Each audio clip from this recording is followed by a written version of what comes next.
வாங்கப்பா. அம்மா இருந்தது இருந்துட்டோம், மாப்பிள்ளை வந்துடட்டுமே, வந்ததும் எல்லாரும் சேர்ந்து ஒன்றா சாப்பிடலாமே. ஏன் இருக்கிற எங்களையெல்லாம் பார்த்தா மனுஷங்களா தெரியலையா? உங்கள் மாப்பிள்ளை வந்தால் தான் சாப்பிடுவீங்களா, இல்லைன்னா சாப்பிட மாட்டீங்களா?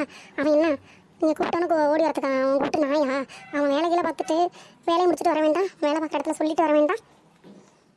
ஐயோ, எது நடக்கக்கூடாதுன்னு நினச்சோமோ அது நடந்துடுச்சே. புரிஞ்சுக்கிட்டீங்க, அவங்க அந்த அர்த்தத்தில் சொல்லலை. மாப்பிள்ளையும் வந்தால் எல்லாரும் சேர்ந்து சாப்பிடலாமே, மாப்பிள்ளை சாப்பிட்றதுக்கு முன்னாடி நம்ம சாப்பிடக்கூடாது அப்படிங்கிறதுக்காக தான் அவங்க சொன்னாங்க. அந்த அறிவு இருக்கிறவங்க தெரிஞ்சுக்கிட்டு வரணும். மாப்பிள்ளை எப்போ வேலைக்கு போவாங்க, என்ன ஏதுன்னு. பொண்ணை கல்யாணம் பண்ணி விட்டா தள்ளி விட்டா போதுமேனு இருக்கிறீங்க. அம்மா சாப்பிட்ற நேரத்தில் என்னம்மா இதெல்லாம் பேச்சு? அத்தை மாமா நீங்கள் சாப்பிடுங்க. எவ்வளோ நீ அழுவாத, நீ அழுவுறத பார்த்தா லட்சுமியாக அழுவும். சொன்னதை கேளு. சரிங்க, இருந்தாலும் அந்த அம்மா இப்படியெல்லாம் பேசக்கூடாது.